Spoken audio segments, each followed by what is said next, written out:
Hello friends, this is Azfar Ahmad and welcome to Azfar's intelligent classes. जैसा कि आप सभी लोगों को पता है कि मैंने एनसीईआरटी की सीरीज शुरू की है, उसी सीरीज को हम लोग आज भी कंटिन्यू करेंगे। शुरुआत मैंने क्लास 6 एनसीईआरटी हिस्ट्री से की थी, जिसके चैप्टर को अपलोड किया जा चुका है, चैप्टर नंबर 1 को, और अभी चैप्टर नंबर 2 चल रहा है। तो लास्ट जो है हम लोगों ने इस चैप्टर का ऑलमोस्ट हाफ चैप्टर हम लोगों ने फिनिश किया था। तो बचे हुए जो टॉपिक्स हैं उसे हम लोग इस वीडियो में पूरी तरह से कवर कर लेंगे। ये जो सेशन रहेगा ये दोनों तरह के कैंडिडेट्स के लिए बेनिफिशियल है, चाहे वो हिंदी मीडियम से प्रिपरेशन कर रहे हों या फिर इंग्लिश मीडियम से। तो चलिए शुरू करते हैं।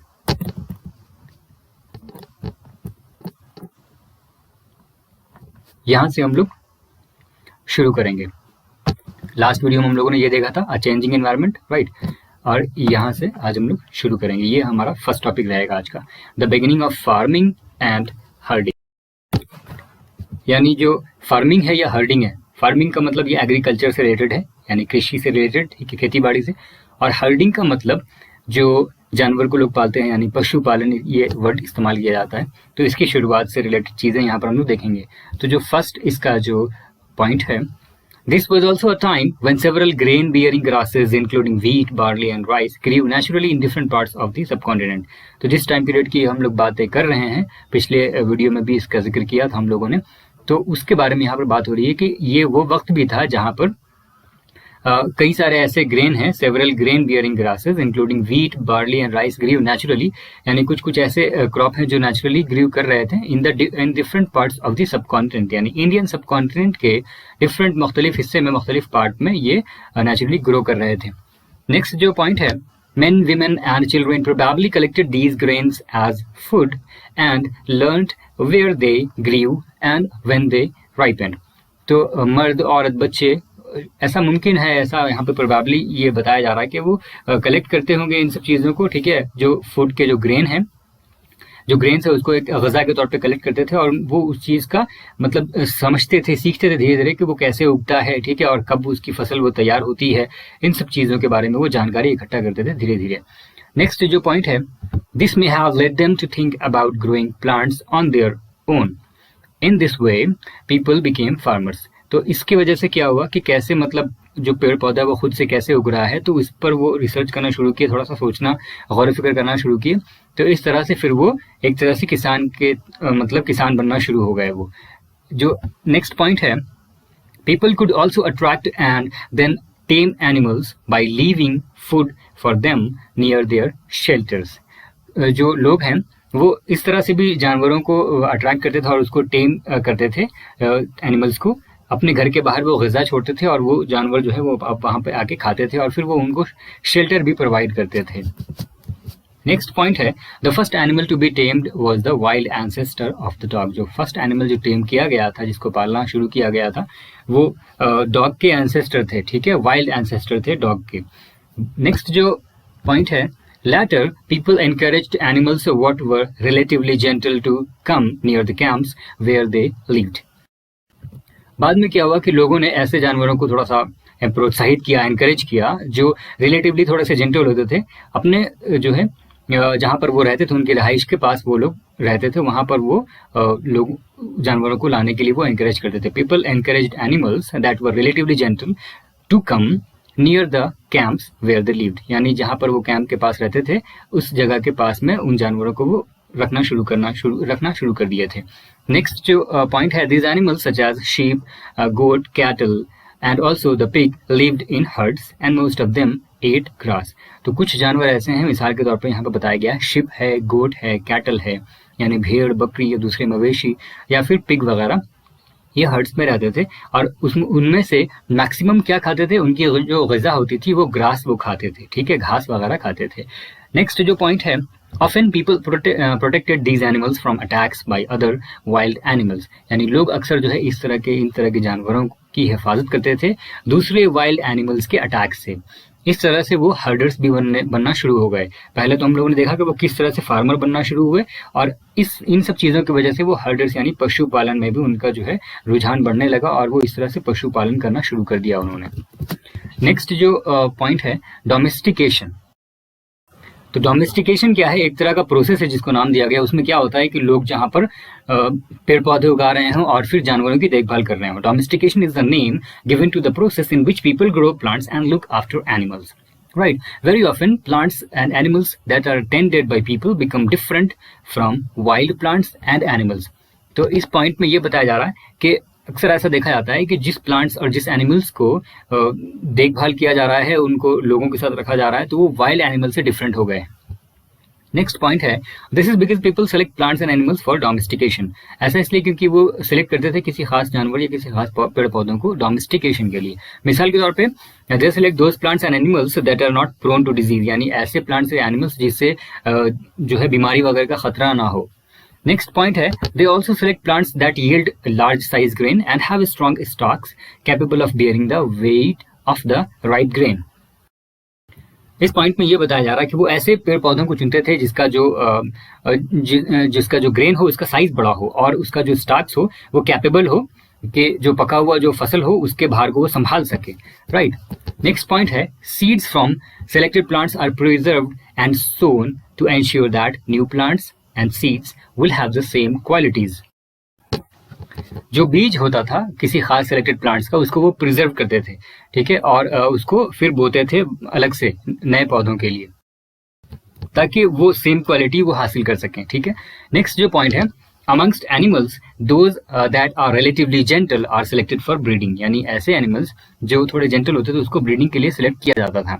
As a result, gradually domesticated animals and plants become different from wild animals and plants. तो रिजल्ट के तौर पे ये देखने को मिला कि धीरे धीरे जो है डोमेस्टिकेटेड एनिमल्स या प्लांट्स जो हैं वो वाइल्ड एनिमल्स और वाइल्ड प्लांट्स से बिल्कुल मुख्तलिफ होते गए। मिसाल के तौर पे the teeth and horns of wild animals are usually much larger than those of domesticated animals, यानी जो दांत वगैरह हैं या फिर सिंग वगैरह हैं वाइल्ड एनिमल्स के, वो यूजुअली जो है वो बड़े होते थे, ठीक है, उनसे जो डोमेस्टिकेटेड एनिमल्स हैं। मिसाल के तौर पे यहाँ पे आप देखिए, ये देखें, ये छोटा वाला जो है डोमेस्टिकेटेड का है और बड़ा वाला जो है वो वाइल्ड एनिमल का है।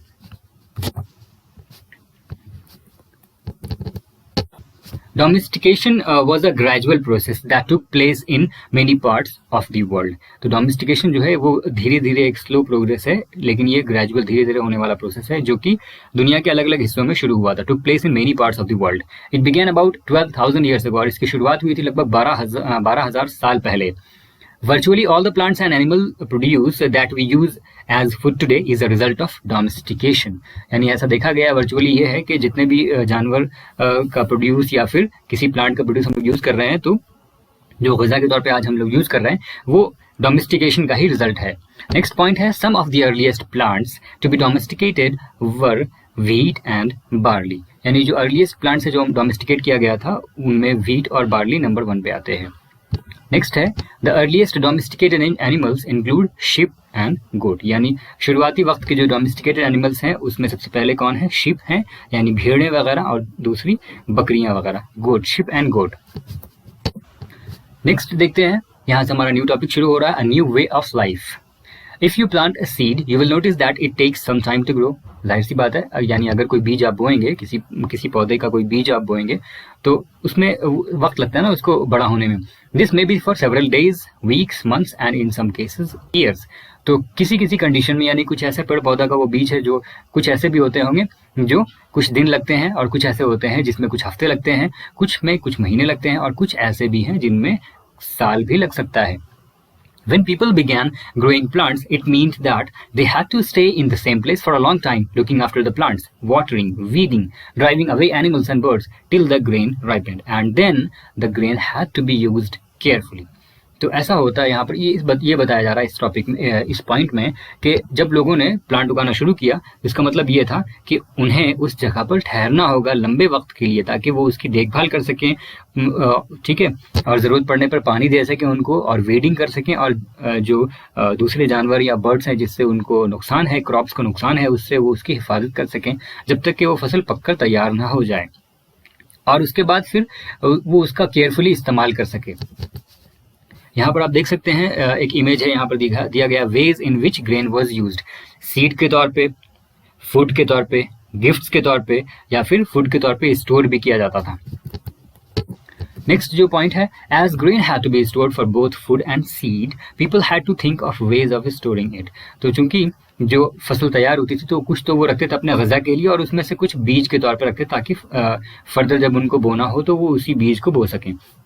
तो अब उन्होंने सोचना शुरू किया कि उसको स्टोर कैसे किया जाए, तो इसके तरीके के ऊपर लोगों ने सोचना शुरू किया। नेक्स्ट जो पॉइंट है, in many areas they began making large clay pots और वोव बास्केट्स और dug pits into the ground so that they can store it. Okay, next जो हमारा टॉपिक है वह है स्टोरिंग एनिमल्स। तो फर्स्ट इसका पॉइंट है, एनिमल्स मल्टीप्लाई नेचुरली। जाहिर सी बात है, एनिमल्स जो है वो नेचुरली मल्टीप्लाई करते हैं। इसके अलावा if they are looked after carefully, अगर उनकी खास तौर से अच्छे से देखभाल की गई तो वो दूध भी प्रोवाइड करते हैं, which is an important source of food and meat whenever required.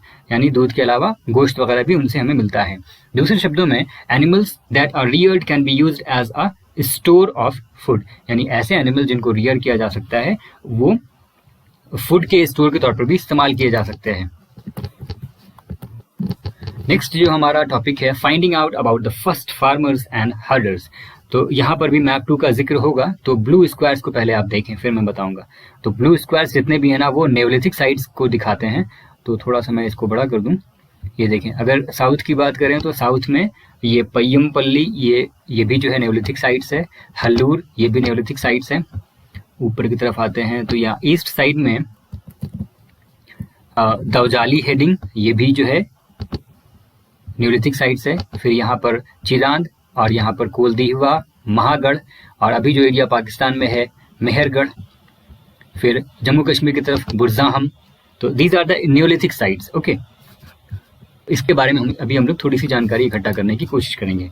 You will notice a number of blue squares. यहाँ पर हम लोगों ने ऑलरेडी देख लिया ब्लू स्क्वायर्स को। Each marks a site from where archaeologist have found evidence of early farmers and herders. तो ये वो साइट्स हैं, साइट्स के बारे में हम लोगों ने ऑलरेडी पढ़ा है। ठीक है, ये वो साइट्स हैं जहाँ पर आर्कियोलॉजिस्ट को क्या एविडेंस मिले हैं कि यहाँ पर अर्ली फार्मर्स और हर्डर्स रहे होंगे। ठीक है, यानी खेती बाड़ी करने वाले लोग और पशुपालन करने वाले लोग रहे होंगे इस जगह पर।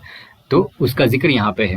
जैसे मेहरगढ़ हुआ, बुरज़ाहम हुआ, चिरांद हुआ, कोलदी हुआ, महागढ़, दावजाली हार्डिंग, फिर साउथ की तरफ Hallur and Paiyampalli. So these are the sites, these are the neolithic sites where archaeologist have found evidence of early farmers and herders.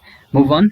तो यहाँ पर हम लोग देखते हैं नेक्स्ट टॉपिक में, these are found all over the subcontinent. और ये जो है सब इंडियन सब कॉन्टिनेंट में ये लगभग हर जगह पाए जाते हैं।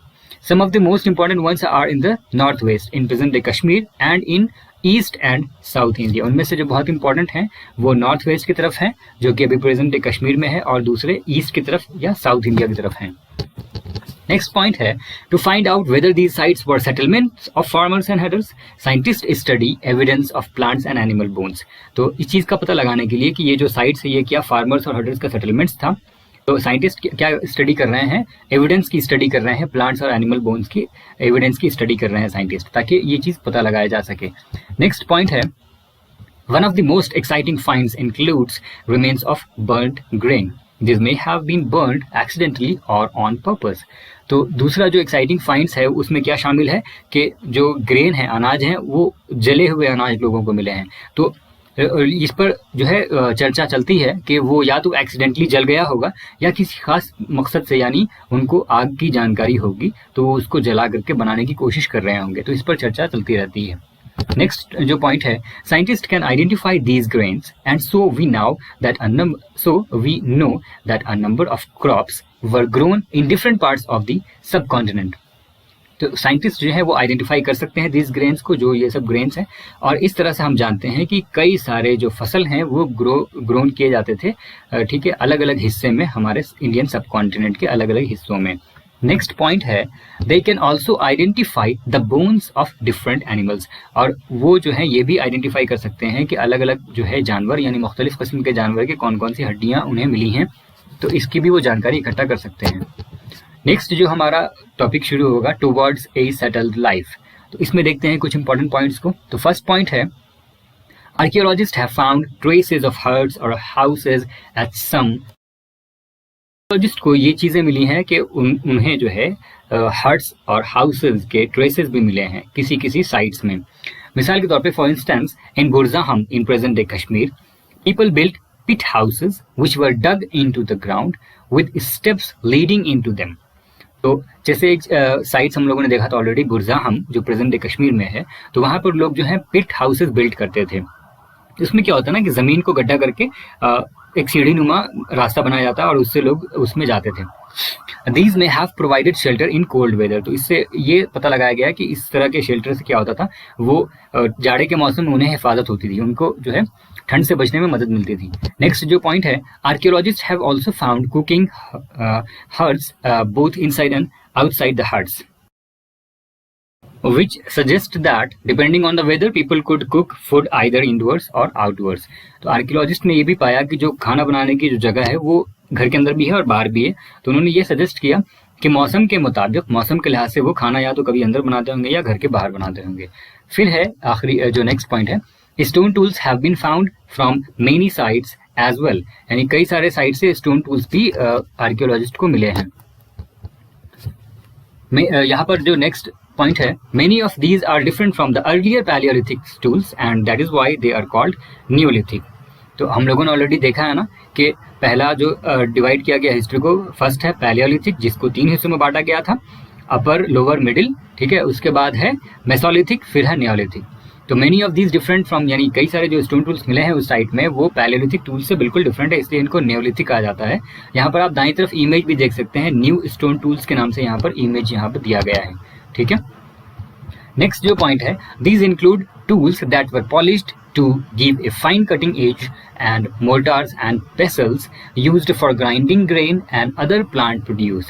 तो इन सब टूल्स में, इन सब स्टोन टूल्स में काफ़ी सारी चीज़ें इंक्लूड हैं. जैसे कुछ टूल्स ऐसे भी थे जो पॉलिश्ड थे ताकि फाइन कटिंग एज मिल सके, और कुछ और मोर्टार्स या पेसल्स थे जिनका इस्तेमाल ग्रेन को ग्राइंड करने में, पीसने में, अनाज को पीसने में, और फिर प्लांट प्रोड्यूस के लिए किया जाता था. नेक्स्ट जो पॉइंट है, mortars and pestles are used for grinding grain even today several thousand years later. यानी कई हजार साल बाद भी, आज के वक्त में भी मोर्टार्स और पेसल्स की तरह जो स्टोन टूल्स है उसका इस्तेमाल ग्रेन को ग्राइंड करने में किया जाता है. नेक्स्ट पॉइंट है, at the same time tools of the Palaeolithic types continued to be made and used, and remember some tools were also made of bone. यानी इसी सेम वक्त की बात हो रही है कि टूल्स जो थे, पैलियोलिथिक टाइप्स जो थे, वो कंटिन्यू भी थे, अभी वो पूरी तरह से खत्म नहीं हुए थे, और सम टूल्स जो थे वो बोन के भी बने थे, हड्डी के भी बने थे. नेक्स्ट पॉइंट देखते हैं, many kinds of earthen pots have also been found. यानी कई सारे अर्दन पॉट्स की अलग अलग किस्में भी देखी गई हैं, पाई गई हैं, ठीक है. These were sometimes decorated and were used for storing things. और कई मरतबा ये भी देखा गया कि उसको बहुत अच्छे तरीके से डेकोरेट किया गया था, जहाँ पर वो क्या करते थे, उसमें चीज़ों को स्टोर करते थे. नेक्स्ट पॉइंट है, people began using pots for cooking food. यानी लोग जो हैं वो पॉट्स का इस्तेमाल करने लगे फूड को कुक करने के लिए, ग़िज़ा को पकाने के लिए, स्पेशली ग्रेन्स लाइक राइस. यानी ख़ासतौर से जैसे अगर वो अनाज, चावल जैसा कुछ अनाज बना रहे हैं, या फिर गेहूं या and lentils, that now became an important part of the diet, ठीक है, जो कि आज के वक्त में हमारी डाइट का एक इम्पॉर्टेंट हिस्सा बन चुका है. नेक्स्ट पॉइंट है, besides they began weaving cloth using different kinds of materials, for example cotton, that could now be grown. तो इसके अलावा यहाँ पर क्या बताया जा रहा है कि उन्होंने वीविंग ऑफ क्लोथ भी शुरू कर दिया और डिफरेंट काइंड्स ऑफ मटेरियल्स का इस्तेमाल करना शुरू किया. मिसाल के तौर पे रुई का, यानी कॉटन का, जिसका जो आज भी ग्रो किया जाता है, that could now be grown. Next point है, did things change everywhere and all at once. यानी क्या चीज़ें जो हैं वो हर जगह चेंज हो गई थी और एक ही वक्त में? Not quite. In many areas, men and women still continued to hunt and gather food, and elsewhere people adopted farming and herding slowly over several thousand years. तो जाहिर सी बात है, एक जगह तो अचानक से चेंजेस नहीं आया ना, सब हर तरह के चेंजेस एक जगह एक ही वक्त में नहीं आ गए. तो यहाँ बताया जा रहा है कि कई सारे एरियाज ऐसे हैं जहाँ पे मर्द और औरतें जो है कंटिन्यू करती हैं, हंटिंग और गैदरिंग फूड करती हैं, ठीक है. इसके अलावा कुछ जगह ऐसी हैं जहाँ पर लोगों ने फार्मिंग और हर्डिंग स्लोली अडेप्ट कर लिया कई हजार साल के बाद, several thousand years. Okay. Next जो पॉइंट है, besides in some cases people try to combine these activities doing different things during different season. इसके अलावा कुछ लोग ऐसे भी हैं जो अलग अलग एक्टिविटीज को उन्होंने कंबाइन कर दिया और अलग अलग सीजन में अलग अलग काम करते थे वो. चलिए नेक्स्ट जो पॉइंट है, a closer look living and dying in Mehrgarh. तो ये मैप 2 है. मैप 2 में मैं आपको दिखाता हूँ मेहरगढ़ कहाँ पे है, अभी जो ये पाकिस्तान में है, ठीक है. ये देखें, ये वाला हिस्सा जो है 1 सेकेंड, यस, ये मेहरगढ़ है, ये अभी के वक्त में पाकिस्तान में है।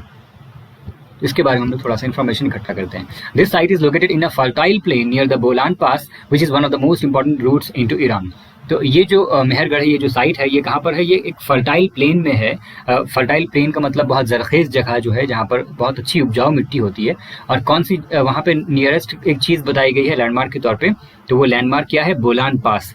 पास एक जोग्राफिकल टर्म है जिसका मतलब है कि दो अलग अलग पहाड़ के बीच में एक छोटा सा नैरो सा रास्ता है पार होने के लिए, तो वो बोलान पास के नाम से जाना जाता है वो इलाका, जो कि एक मोस्ट इंपॉर्टेंट रूट है ईरान की तरफ जाने के लिए। तो ये उस जगह पर मौजूद है मेहरगढ़। नेक्स्ट पॉइंट है, Mehrgarh was probably one of the places where people learned to grow barley and wheat and rear sheep and goats for the first time in this area. यानी ये वो जगह है जहाँ पर लोग जो हैं वो वहाँ पे शुरुआत हुई थी बार्ली और व्हीट की, ये लोग उगाना शुरू किए थे और रियर करना शुरू किए थे शीप एंड गोट की फर्स्ट टाइम इस एरिया में। नेक्स्ट जो पॉइंट है, it is one of the earliest villages that we know about, और ये अर्लीस्ट विलेजेस में से एक है जिसके बारे में हम लोग जानते हैं। नेक्स्ट पॉइंट है, at this site many animal bones were found, यानी मेहरगढ़ में कई सारे एनिमल बोन्स मिले हैं। बोन्स ऑफ वाइल्ड एनिमल्स, यानी जंगली जानवर के भी बोन्स मिले हैं, जैसे कि डियर हो गया, पिग हो गया। इसके अलावा शिप एंड गोट के भी बोन्स वहाँ पर मिले हैं। ठीक है, इसके अलावा दूसरी जो चीज़ें मिली हैं मेहरगढ़ में, उसमें क्या क्या शामिल है? स्क्वायर और रेक्टेंगुलर हाउसेज भी उसके रिमेन्स वहाँ पर मिले हैं, यानी जो घर का जो शेप है वो स्क्वायर शेप वाले घर और रेक्टेंगुलर शेप वाले घर के रिमेन वहाँ पर मिले हैं। नेक्स्ट है कि हर हाउस में जो है वो 4 या उससे ज़्यादा कंपार्टमेंट्स हैं, some of which may have been used for storage, यानी हो सकता है कि कुछ जो है कमरा के जैसा जो है कंपार्टमेंट जो है वो स्टोरेज के लिए भी इस्तेमाल किया जाता होगा, ये अंदाज़ा लगाया जाता है। नेक्स्ट है कि जब लोगों का इंतकाल होता था तो उनके जो रिलेटिव्स और फ्रेंड्स होते थे ना, वो जनरली उनको जो है रेस्पेक्ट देते थे, पे रेस्पेक्ट टू देम, और people look after them perhaps in the belief that there is some form of life after death, और इस यकीन से कि जो जिंदगी है वो मौत के बाद भी एक तरह की जिंदगी बची होती है, इस बिलीफ से वो उनका ख्याल रखते थे। नेक्स्ट जो पॉइंट है, burial is one such arrangement, यानी इसी की तरह से जो दफनाने का जो तरीका है वो अरेंजमेंट के बारे में हम लोग देखते हैं मेहरगढ़ में, वो थोड़ा सा डिफरेंट था। Several burial sites have been found at Mehrgarh, Mehrgarh में कई सारे बरियल साइट्स यानी जहाँ पर लोगों को दफन किया जाता है वो मिला है। और in one instance the dead person was buried with goats which were probably meant to serve as food in the next world, यानी एक ऐसा इंस्टेंस भी हुआ कि वहाँ पर एक साइट में मेहरगढ़ में एक जगह पर ये मिला कि एक बॉडी का मतलब वहाँ पर बोन मिला, यानी कंकाल मिला, और उसके साथ गोट के जो है बोन मिले। इसका मतलब ये अंदाज़ा लगाया गया कि लोगों को जो है दफन किया गया था बकरियों के साथ, इस मकसद से कि वो दूसरी दुनिया में जाएंगे तो ये उसके ग़िज़ा के तौर पर इस्तेमाल करेंगे उस बकरियों को। ठीक है, इन द नेक्स्ट वर्ल्ड। तो यहाँ पर 2 इमेज आप देख सकते हैं। एक इमेज तो ये है जहाँ पर आपको दिख रहा होगा कि इसको दफनाया गया है बकरियों के साथ, तो इसके बारे में है बरियल फ्रॉम मेहरगढ़। यहाँ पर एक घर के जैसा दिया गया है जहाँ पर कंपार्टमेंट आपको दिख रहा है, 4 अलग अलग compartment. A house in Mehrgarh, this is what a house in Mehrgarh may have looked like. तो अंदाज़ा लगाया जाता है कि इस तरह का जो है वो दिखता होगा। ठीक है, चलिए नेक्स्ट जो हमारा टॉपिक है वो एल्सवेयर वाला सेक्शन शुरू हो गया है अब। तो यहाँ पर हम लोग फ्रांस के बारे में थोड़ा सा देखेंगे, केव पेंटिंग्स जो है फ्रांस का। तो उससे पहले आप यहाँ पर फ्रांस का मैप देख लें तो आप इसको कनेक्ट कर पाएंगे। इसके लेफ्ट साइड में यानी वेस्ट में बे ऑफ बिस्के है, ठीक है, साउथ की तरफ में जो है साउथ वेस्ट में स्पेन है, और डाउन में राइट साइड में मेडिटेरेनियन सी है, और इधर इटली है। ठीक है, ऊपर में बेल्जियम है, उसके यानी नॉर्थ और वेस्ट के साइड में यहाँ पर यूके है, और ये आपका फ्रांस यहाँ रहा। ठीक है, चलिए तो इसके बारे में हम लोग देखते हैं थोड़ा सा। The painting below is from A cave in France, यानी फ्रांस के एक केव में ये पेंटिंग मौजूद थी, तो जिसका फिगर आप यहाँ पर देख सकते हैं। ठीक है, नेक्स्ट जो पॉइंट है, this site was discovered by 4 school children more than 100 years ago, यानी ये जो साइट है ये किसी आर्कियोलॉजिस्ट ने नहीं फाइंड किया था, बल्कि स्कूल की तरफ से एक ट्रिप गया हुआ था वहाँ पे, और वहाँ के 4 स्कूली बच्चों ने इस फाइट को फाइंड आउट किया था, और ये बात लगभग 100 साल पुरानी बात हो गई। नेक्स्ट बताया जा रहा है कि paintings like this were made between 20,000 and 10,000 years ago, यानी ये जो पेंटिंग है वो 20,000 साल पहले से लेकर के 10,000 साल पहले के दरमियान बनाई गई है। Many of these were of animals such as wild horses, aurochs, an older wild form of cattle, bison, woolly rhinoceros, reindeer and bear painted in bright colors। तो इनमें से मैक्सिमम जानवरों का जो है पेंटिंग होता था, जिसमें ज़्यादातर क्या होते थे, वाइल्ड हॉर्सेस यानी जंगली घोड़े होते थे, या फिर जो कैटल के वाइल्ड फॉर्म है औरॉक्स जिसको कहते थे, या फिर बाइसॉन होते थे, वुली राइनोसेरस होते थे, राइनोसेरस का मतलब होता है गेंडा, ठीक है, वुली राइनोसेरस, फिर रीनडियर होते थे, बियर वगैरह होते थे, और इनको ब्राइट कलर से पेंट किया जाता था, ठीक है। नेक्स्ट पॉइंट देखते हैं, this colours were made from minerals like ochre और आयरन ओर एंड चारकोल। तो या तो ये जो कलर जो इस्तेमाल होता था वो या तो आयरन ओर से वो इस्तेमाल करते थे, या चारकोल से, या फिर ऑकरे वगैरह से ब्राइट कलर का इस्तेमाल करने के लिए। नेक्स्ट पॉइंट देखते हैं, it is possible that these paintings were done on ceremonial occasions और perhaps they were made for special rituals performed by hunters before they went in search of prey. तो ये अंदाजा लगाया जाता है कि या तो हो सकता है कि सेरेमोनियल ओकेजन्स कुछ होते थे जहां पर ये पेंटिंग की जाती थी, या फिर हो सकता है कि शायद they were made for special rituals, जो परफॉर्म किया जाता था हंटर वगैरह, हंटर्स के जरिए, before they went in search of prey, ठीक है, जब वो अपने शिकार की तलाश में जा रहे होते हैं, उसके पहले। नेक्स्ट एल्सवेयर में देखते हैं नियोलिथिक साइट के बारे में, ठीक है, और ये अभी तक हम लोगों ने इंडिया के अंदर इंडियन सबकॉन्टिनेंट के बारे में पढ़ा, तो इस एल्सवेयर में हम लोग उसी पॉइंट ऑफ टाइम में दूसरे वर्ल्ड के दूसरे हिस्से में क्या हो रहा है उसके बारे में हम लोग देखेंगे। तो आज हम लोग पढ़ेंगे इसमें तुर्की के बारे में, ठीक है। ये रहा तुर्की, ये पूरा रीजन तुर्की का है यहाँ से यहाँ तक, इसके ऊपर में ब्लैक सी है, इसके नीचे में मेडिटेरेनियन सी है, ठीक है। चलिए, one of the most famous neolithic sites Catalhoyuk was found in Turkey. तो कैटलहुयुग जो है ये बहुत ही मोस्ट फेमस नियोलिथिक साइट में से एक है, जो कहाँ पाया गया है, तुर्की में पाया गया है। तो इसके कुछ पॉइंट्स देखते हैं हम लोग। नेक्स्ट पॉइंट देखते हैं, several things were brought from great distances, flint from Syria, cowries from Red Sea, shells from the Mediterranean Sea and used in the settlement. तो जो वहाँ पर जो साइट्स मिली हैं, ठीक है, तो कुछ चीज़ें जो है दूर दूर के जो है काफ़ी दूरी से लेके आए गए हैं, फ्रॉम ग्रेट डिस्टेंसेस। फ्लिंट जो है वो सीरिया से, cowries from the Red seas. Flint जो यहाँ लिखा है ना, फ्लिंट फ्रॉम सीरिया, फ्लिंट का मतलब होता है कि ऐसा पत्थर जो चमकीला हो। रेड सी से कावरीज वगैरह, ठीक है, और शेल्स का मतलब जो एक तरह से सीप वगैरह होता है ना, वो मेडिटेरेनियन सी से, and used in the settlement, और सेटलमेंट में इसका इस्तेमाल किया गया। नेक्स्ट जो पॉइंट है, remember there were no carts. जाहिर सी बात है, बहुत पुरानी बात हम लोग कर रहे हैं ना, तो उस वक्त कार्ट्स वगैरह तो नहीं होंगे ना। There were no carts, most things would have been carried on the backs of pack animals such as cattle और बाई पीपल। यानी मैक्सिमम चीजें जो है वो कैरी की गई थी या तो जो है जानवरों के पीठ में, या फिर इंसानों के जरिया, ठीक है। तो ये चीजें यहाँ पर थी। तो एल्सवेयर, इस चैप्टर में दो एल्सवेयर हम लोगों ने पढ़ा। एक केव पेंटिंग्स के बारे में पढ़ा है जो कि फ्रांस में है, ठीक है। अच्छा, एक बात मैं आपको बताता हूँ, एक रिक्वेस्ट है आप सबसे कि जब भी इस तरह का मैप का जिक्र हो ना, तो थोड़ा सा खास ध्यान दिया करें, और अगर आपको वक्त मिलता है तो अलग से थोड़ा सा टाइम निकाल के थोड़ा रिसर्च कर दिया करें। तो आपकी जो है हिस्ट्री तो अच्छी होगी ही, जाहिर सी बात है, ज्योग्राफी में भी आप स्ट्रांग होते जाएंगे धीरे धीरे। तो इसमें दो एल्सवेयर में दो अलग अलग जगह के बारे में हम लोगों ने देखा, एक फ्रांस के बारे में और दूसरा तुर्की के बारे में, ठीक है। चलिए, तो इस तरह से क्लास 6 एनसीईआरटी हिस्ट्री का चैप्टर नंबर 2 भी हम लोगों ने फिनिश कर लिया। Very good. ओके, मिलते हैं फिर नेक्स्ट चैप्टर में, नेक्स्ट चैप्टर के साथ, ठीक है। तब तक आप अपना ध्यान रखें और अपनी फैमिली का ध्यान रखें, और खूब अच्छे से मन लगा करके पढ़ाई करें, और रिवीजन पर भी ध्यान देते रहें, ठीक है। चलिए, मिलते हैं फिर, बाय बाय, थैंक यू, जय हिंद।